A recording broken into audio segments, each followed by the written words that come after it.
And as you can see here, my solution streamlined the entire workflow. My manager's voice filled the conference room. Calm, confident, steady. Because he was reading my words. My exact words. I sat in the back row, staring at the projection screen as slide after slide appeared. My late nights. My research. My breakthrough ideas. All being presented as his. The executives nodded. Took notes. Smiled with approval. I watched his face. That small, satisfied smile. The way he gestured at my charts like he'd created them himself. My pulse pounded in my ears. Everything felt distant suddenly, like I was watching through thick glass. He moved to the next slide. My workflow diagram. The one I'd spent 2 weeks perfecting. This integration approach, he said, pointing at my design, solved the bottleneck we'd been struggling with. As if he'd been part of it. As if he'd done anything beyond approving my proposals. The CEO leaned forward. Impressive work, Nathan. This is exactly the kind of innovative thinking we need. Nathan. My manager. Taking credit. Taking praise. Taking everything. I waited. Surely, he'd mention me. Surely, he'd say, my team member Alison developed this or Alison Reed led this effort. He didn't. Not once. Not even in passing. Just kept talking. Kept presenting. Kept stealing. My hands curled into fists under the table. Heat crept up my neck. My jaw locked so tight it ached. But I said nothing. Did nothing. Just sat there, invisible, while my work became his achievement. The meeting ended with applause. Actual applause. The executives stood. Shook Nathan's hand. Congratulated him on the breakthrough solution. I stayed seated. Watching. Processing. One of the VPs clapped Nathan on the shoulder. You've really outdone yourself this time. Nathan smiled modestly. Just doing my job. Your job. Your job was checking my progress reports and saying looks good. I stood slowly. Gathered my notebook. My pen. Tried to keep my face neutral. Nathan caught my eye across the room. Just for a second. I waited for something. Guilt maybe. Acknowledgement. Apology. He looked away. Turned back to the executives. Laughed at something someone said. That's when I knew. This wasn't a mistake. Wasn't an oversight. Wasn't him forgetting to mention me in the moment. This was deliberate. Calculated. Intentional theft. My chest felt tight. My hands trembled slightly as I walked out of the conference room. People passed me in the hallway. Nobody said anything. Nobody had noticed I was even in that meeting. I returned to my desk. Sat down. Stared at my monitor. My reflection looked back at me from the dark screen. Small. Blurred. Almost invisible. That's exactly how they saw me. How Nathan saw me. How everyone saw me. As someone whose work mattered. But whose name didn't. The anger that had been building throughout the presentation crystallized into something colder. Something clearer. A decision. HR ignored my complaint after my manager took credit for my work. So I let them finish the project without me. My name is Alison Reed. I'm 29 years old. Before today, I was a senior analyst at Cornerstone Financial Solutions. I wasn't loud at work. Wasn't the person who dominated meetings or made bold declarations. I was reliable. Thorough. The kind of person people leaned on without realizing it. When systems broke, I fixed them. When projects stalled, I found solutions. When deadlines approached, I delivered. I liked fixing things. Liked seeing chaos transform into something clean and functional. I thought that mattered. Thought the work spoke for itself. Thought quality and results would eventually be recognized. That was my first mistake. The project Nathan presented, the one he claimed as his breakthrough, had consumed 6 months of my life. High visibility. Tight deadline. Executive attention. The kind of project that could define careers. I built the framework. Designed the logic. Created fallback plans for problems nobody else anticipated. Nathan's contribution was asking, "Are we on track?" every few days. I always said yes. Because I was making sure we stayed on track. That was my job. That's what I did. He told me once, during a one-on-one meeting, "Once this launches, people will know how valuable you are." I believed him.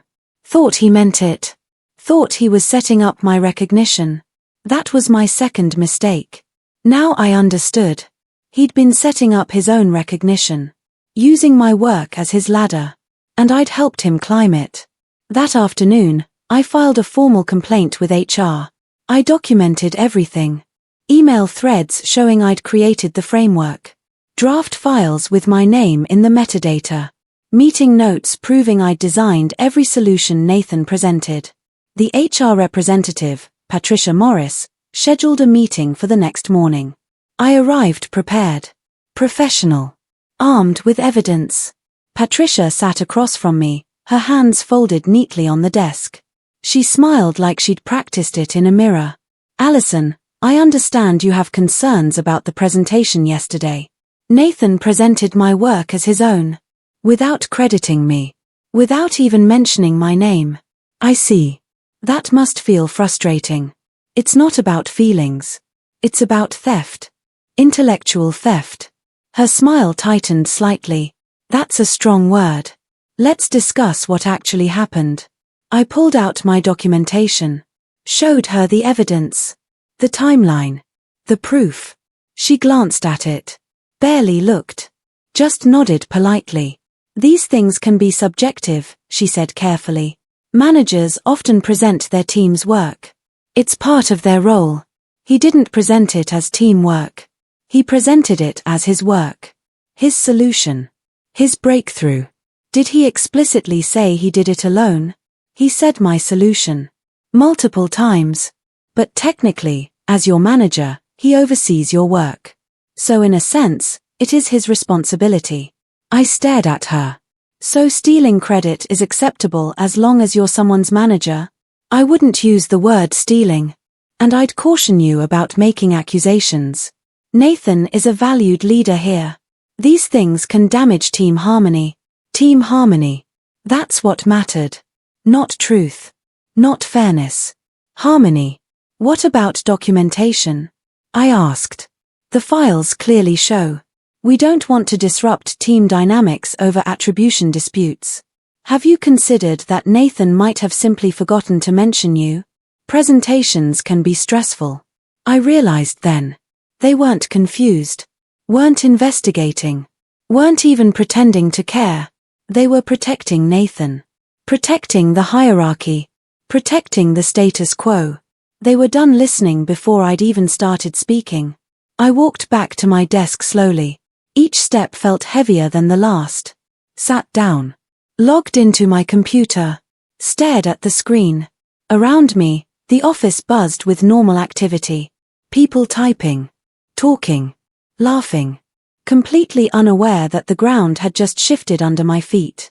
I'd always believed in the system. Do good work. Be reliable. Eventually you'll be recognized. But the system wasn't broken. It was working exactly as designed. To protect people like Nathan. To keep people like me invisible. My reflection stared back from the monitor. Small. Blurred. Insignificant. That's when I made a decision. Not emotional. Not impulsive. Not vengeful. Strategic. If they wanted to see what my work looked like without me actually doing it, I'd show them. I opened my project files. Reviewed everything I'd been working on. The ongoing initiatives. The upcoming deadlines.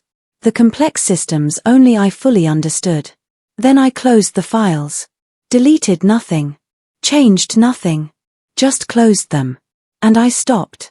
Stopped fixing things preemptively. Stopped anticipating problems. Stopped volunteering solutions. Stopped doing the invisible work that made everything run smoothly. From now on, I'd follow instructions exactly. Answer questions literally. Complete assigned tasks precisely. No more. No less. No sabotage. Just absence. The absence of my expertise. My initiative. My invisible labor. Let them finish the project without me actually being present. Without my mind engaged. Without my care. Let's see how Nathan's breakthrough solution performed when the person who built it stopped maintaining it. The shift was immediate. Not in what I did, but in what I didn't do. Before, when I saw a potential problem, I fixed it. Now, I waited until someone explicitly asked me to fix it. Before, when deadlines approached, I worked ahead. Now, I worked exactly to the timeline given. Before, when team members had questions, I proactively explained context. Now, I answered only what was specifically asked. I followed my job description exactly. Nothing more. Nothing less. The first week, the changes were subtle. Small things. Minor delays. Questions that circled back unanswered. A report that used to be ready early now arrived exactly on deadline. Complete, accurate, but without the extra analysis I usually included. A system that used to run smoothly because I monitored it daily now had occasional hiccups. Nothing broken. Just not optimized. Team meetings where I used to guide discussions now had longer silences. People looked to me for input. I provided only what was directly requested. Nathan noticed. Asked if everything was okay. Everything's fine, I said. Just focused on my assigned tasks. He nodded, satisfied.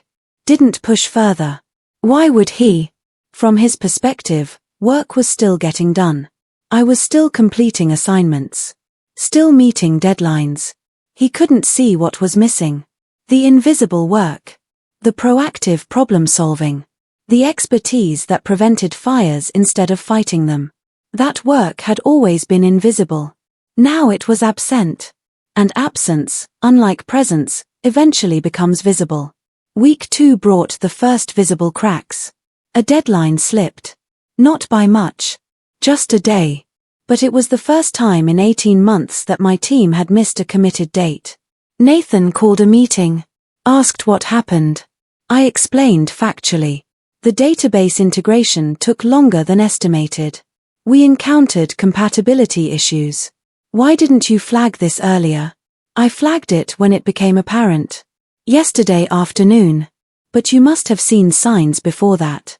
I work with the information available to me. The issues appeared during implementation. This was true. But incomplete. The old me would have anticipated those compatibility issues. Would have tested earlier.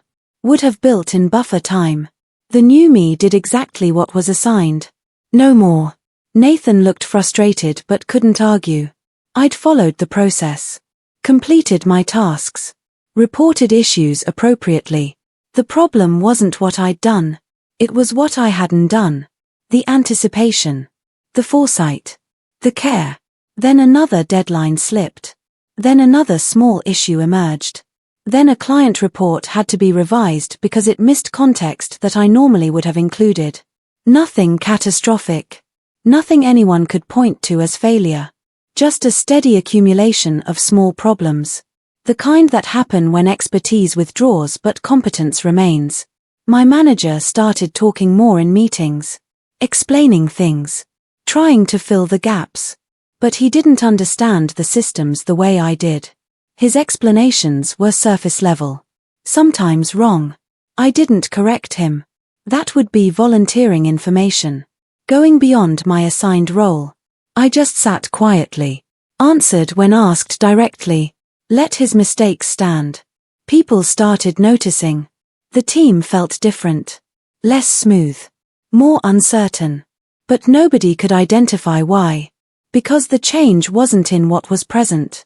It was in what was absent. And nobody notices absence until it's too late.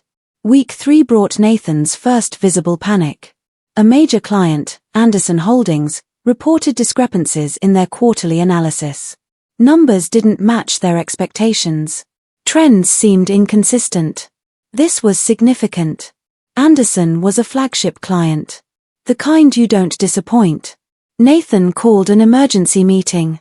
His confidence from the presentation was cracking. His voice had an edge. How did this happen? He demanded. Allison, you ran these reports. I ran the reports according to the specifications provided. But the numbers are wrong. The numbers are accurate based on the data parameters given. Then the parameters were wrong. The parameters were approved by you last month. In the project kickoff email. I pulled up the email on my laptop. Showed him. His approval. His signature line. He stared at it. His jaw tightened. You should have caught this, he said finally. You should have known those parameters would produce misleading results. That would require making assumptions beyond my assigned scope. I executed the analysis as directed. The room was silent. Other team members shifted uncomfortably. The old me would have caught it. Would have questioned the parameters. Would have proactively adjusted the analysis to provide more meaningful insights. The new me did exactly what was asked. Nothing more. Nathan had to call Anderson personally. Explain the error. Promise corrected reports by end of week. After the meeting, my colleague Brandon approached my desk. Allison, what's going on? You're not acting like yourself. I'm doing my job. But you're not doing the extra things. The things that make projects work. Those weren't in my job description. Just doing what I'm actually responsible for. He looked confused. Concerned. Is this about the presentation? I didn't answer. Didn't need to. He was smart enough to connect the dots. That night, I got an email from Nathan. Subject line, performance concerns. He wanted to meet. First thing tomorrow morning. I replied confirming the time. Then closed my laptop and slept better than I had in weeks. Nathan's office felt smaller than usual. Or maybe I just felt bigger. Close the door, he said. I did. Sat down. Waited. Your performance has declined, he started. Multiple deadlines missed. Client complaints. Lack of initiative. Which deadlines have I personally missed? He pulled up a document. Listed 3 projects. The first was delayed due to vendor issues outside my control, I said calmly. The second was extended by mutual agreement with the client.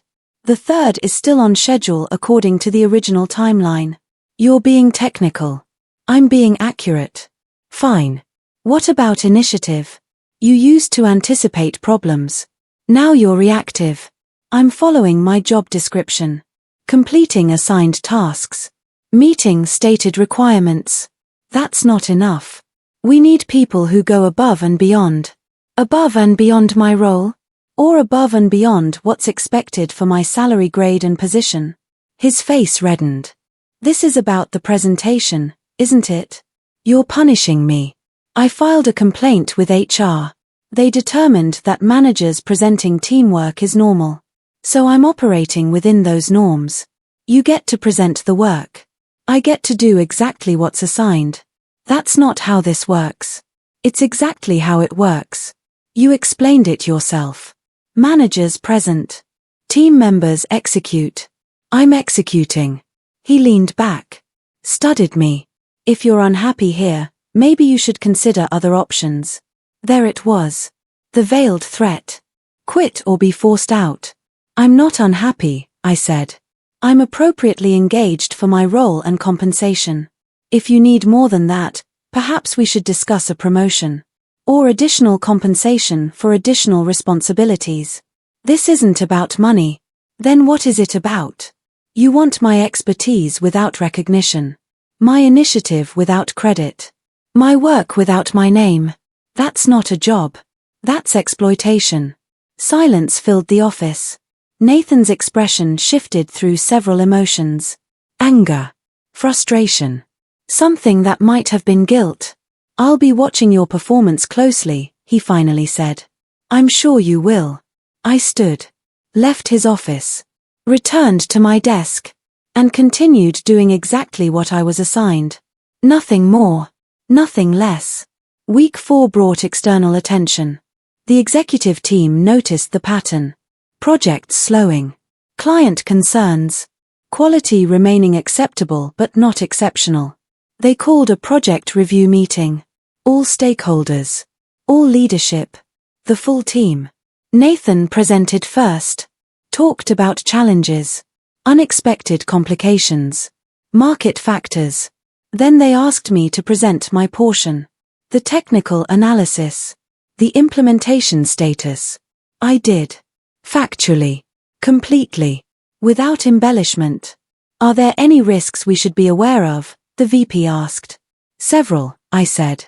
Listed them. Each one a problem I would have previously solved before it needed listing. Why weren't these addressed earlier? They weren't identified as priorities in the project charter. I focused on the stated deliverables. But surely you saw these coming? I identified them when they became apparent through the standard monitoring process. Nathan jumped in. Alison usually anticipates these things. She's been less proactive lately. Is that accurate, Alison? The VP asked. I've been following the project plan as documented. If additional proactive analysis is required, that should be specified in the scope and timeline. The executives exchanged glances. They were starting to understand. Something had changed. Something was missing. But they couldn't quite identify what. After the meeting, the VP pulled Nathan aside.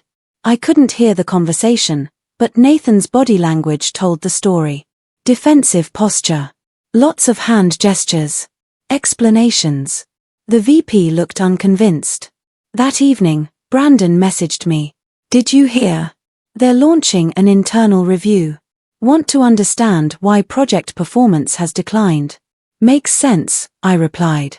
Quality issues should be investigated. Alison, they're going to look at everything. All the files. All the communications. I smiled at my screen. Good. Transparency is important. Because here's what they'd find: my original work. My designs. My analysis. All with my name in the metadata.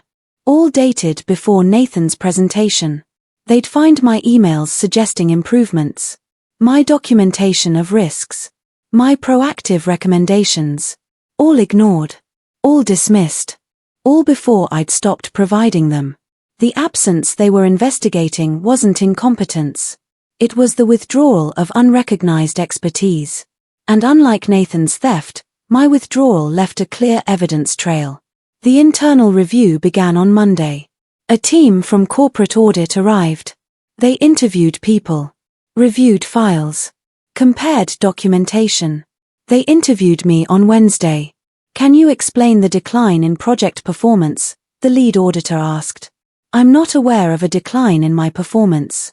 I've completed all assigned tasks within specified parameters. But several people mentioned you used to be more proactive. More anticipatory. I provided proactive analysis when I believed it was valued and would be appropriately credited. The auditor's pen stopped. Can you elaborate? I pulled out my documentation. Showed the presentation. Showed my original files. Showed the complaint I'd filed with HR. After my work was presented as someone else's achievement, and after HR determined this was acceptable practice, I adjusted my approach. I now provide exactly what's requested in my job description. No more. No less. That seems like a significant change. It's a clarification. I was previously doing work beyond my role without compensation or recognition. I've corrected that imbalance. The auditor made extensive notes. Asked about specific projects. Specific decisions. Specific moments when I'd chosen not to be proactive. I answered everything honestly. Showed the evidence. Explained my reasoning. At the end, she asked, do you think this situation could have been prevented? Yes.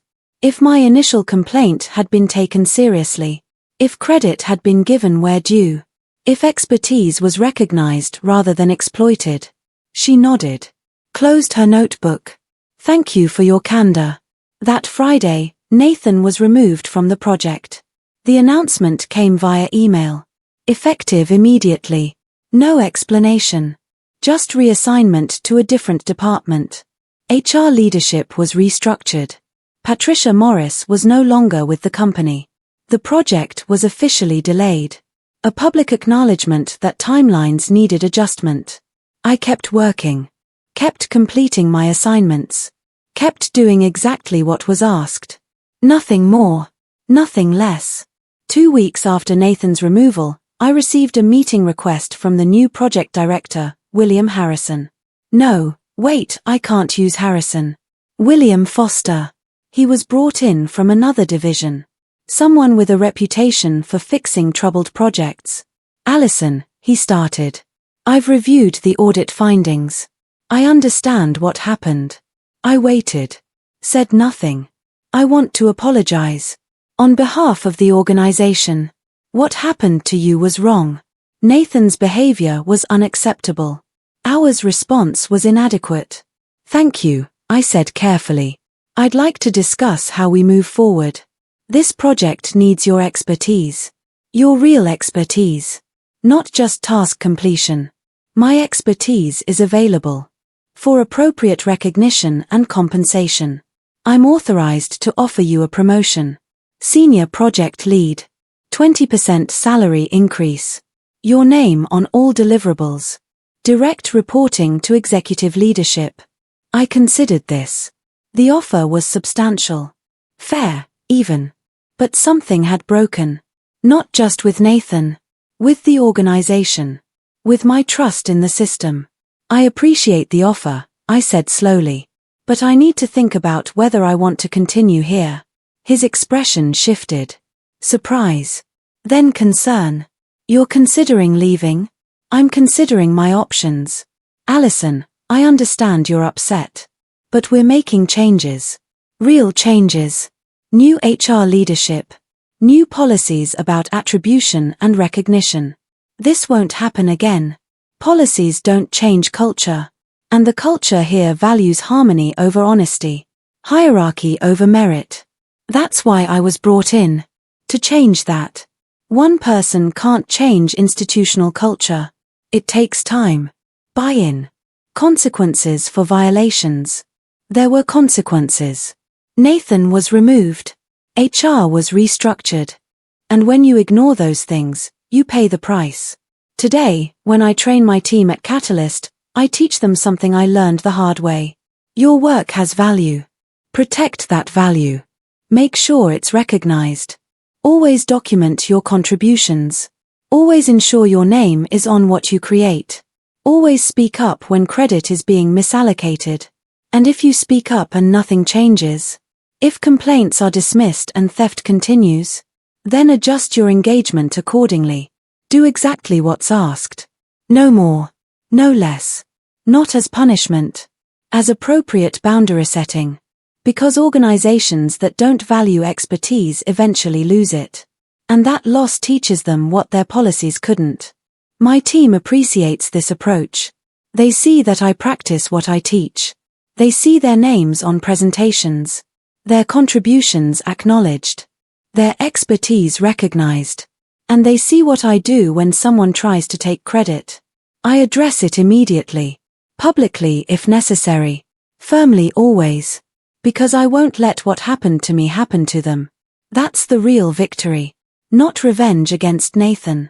Not schadenfreude about Cornerstone's struggles. But building something better. Creating the environment I needed. Protecting others from what I experienced. That's how you turn a painful experience into lasting impact. Not by fighting the old. But by building the new. 3 years after the incident, I was promoted to VP of Analytics at Catalyst. My team had grown to 15 people. We'd launched major initiatives. Earned industry recognition. Built a reputation for excellence. But more importantly, we'd built a culture where everyone's contributions were visible. Where credit was shared fairly. Where complaints were taken seriously. I made sure of it. Because I remembered what it felt like to be invisible. To have your work stolen. To be dismissed when you spoke up. Last month, I ran into Patricia Morris. The HR representative who'd dismissed my complaint at Cornerstone. We were at the same coffee shop. She recognized me. Hesitated. Then approached. Alison. It's been a while. Patricia. How are you? I'm well. Working in HR consulting now. Helping companies improve their employee relations practices. The irony wasn't lost on me. That's quite a change. It is. And I owe you an apology. What I did, how I handled your complaint, that was wrong. I was protecting the company instead of protecting you. I've thought about it a lot. I appreciate you saying that. For what it's worth, your case became a training example. About what not to do. About the cost of dismissing complaints. About the importance of fair investigation. Really? Yes. After the audit, after you left, after the project delays, leadership realized they'd created the problem by not addressing your concerns. They overhauled the entire system. And I was part of the problem. Is that why you left? Partly. But also because I realized I'd been doing HR wrong. Protecting the organization at employees' expense. That's not what HR should be. So now I help companies build better systems. Systems that actually protect people. That's good. Genuinely. I wanted you to know if I could go back, I'd handle everything differently. I'd investigate properly. I'd hold Nathan accountable. I'd protect your work. But you can't go back. No. I can't. But I can make sure other HR professionals don't make the same mistakes. We talked a bit more. She asked about my career. Seemed genuinely happy to hear I was doing well. When we parted, she said one more thing. You were right to leave. Right to set boundaries. Right to let them experience the consequences. Sometimes that's the only way organizations learn. I wasn't trying to teach them. I know. But they learned anyway. And people like me learned too. So thank you. Even if it's years too late. I watched her walk away. Felt something shift. Not forgiveness exactly. But acknowledgement. Closure. She'd been part of a broken system. She'd made bad choices. But she'd learned. Changed. Tried to do better. That's all we can really ask. Not perfection. But growth. Recognition. Different choices next time. 5 years after leaving Cornerstone, I'm exactly where I belong.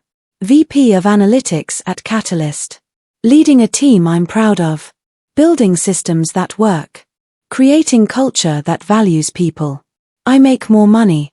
Have more authority. Get more recognition. But the real difference is simpler than that. I'm seen. I'm heard. I'm valued. My work has my name on it. My contributions are acknowledged. My expertise is respected. That's what I wanted all along. Not revenge. Not vindication. Not even justice really. Just basic recognition. Simple respect. Fair acknowledgement. Cornerstone couldn't give me that. Or wouldn't. The distinction doesn't matter anymore. What matters is that I found it elsewhere. Built it myself. Created the environment I needed when I couldn't find it ready-made. Sometimes people ask if I'm bitter about what happened. If I resent Nathan or Cornerstone or the system that failed me. Honestly, no. I'm grateful. Strange as that sounds. Because that experience taught me something crucial. It taught me my worth. Showed me what I wouldn't accept. Gave me the clarity to leave what wasn't working. If Nathan hadn't stolen credit, I might have stayed at Cornerstone indefinitely. Might have continued being invisibly excellent. Might have never pushed for more. His theft forced me to confront the situation. Our dismissal forced me to set boundaries. The consequences forced them to learn. And I ended up somewhere infinitely better. So no. I'm not bitter. I'm liberated.